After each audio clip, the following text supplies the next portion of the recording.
Welcome to Chapter 7 or Unit 7.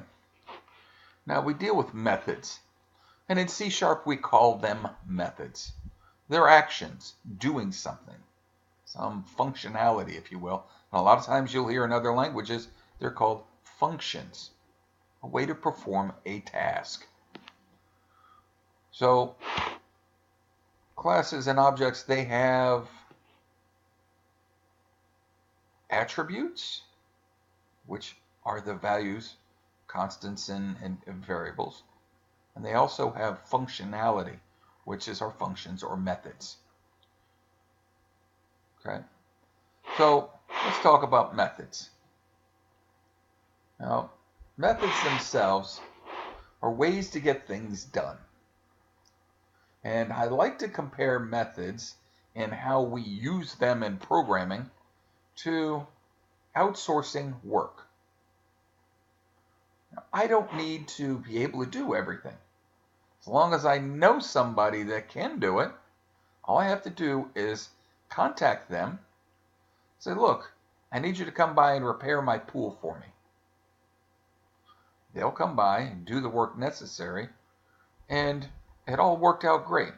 I didn't actually have to do it, but there's some things I did need to know. And this directly relates to programming and our logic behind it and how we do things.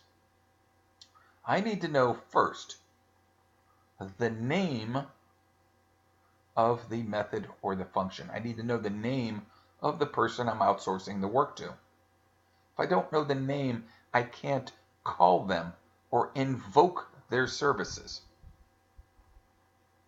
That's first. I need to know the name. Second, I need to know what they will require from me and in what form does that need to be. So if they require money, time, assistance, I need to know that up front so that this relationship will work. And in methods, I need to know what attributes I have to provide them. Okay, what am I passing to that method? Does it require a number? How many numbers? Okay. So if I understand first the name, what you need from me, there's the two biggest parts. The only thing we really need to worry about beyond that is the third aspect.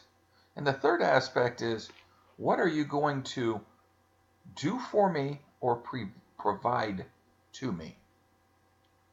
Now, some methods return value. They will give me something. And I have to be prepared to receive it, know what form it's in, and know what I'm going to do with it. If I invoke or call a method that returns a value and I don't accept that value from it, there's a problem. If I call or I invoke a method that does not return a value and I treat it as if I expect it to give me something, we've got a problem. So we need to know, let's look at it again, the name. What does it require from me, and in what form does that need to be in? And what is it going to return to me, and in what form or do for me?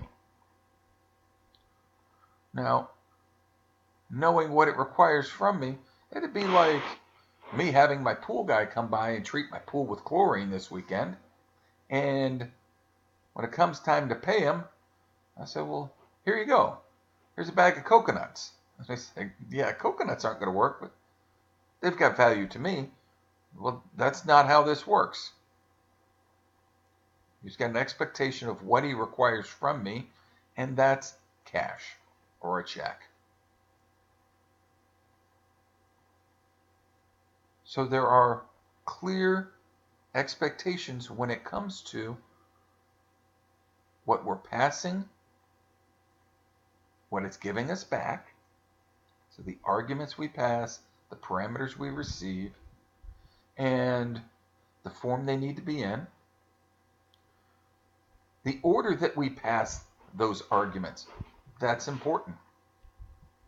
We already know that sequence is important. The order of operations is important. So the order that I pass arguments to a method is important. If it's expecting a number and I give it a string, there's going to be a problem. Okay? So I need to know that order as well.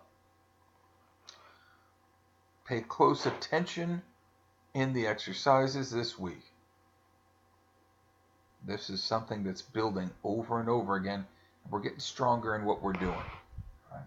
Ask questions early and often, and I'll see you in the next chapter.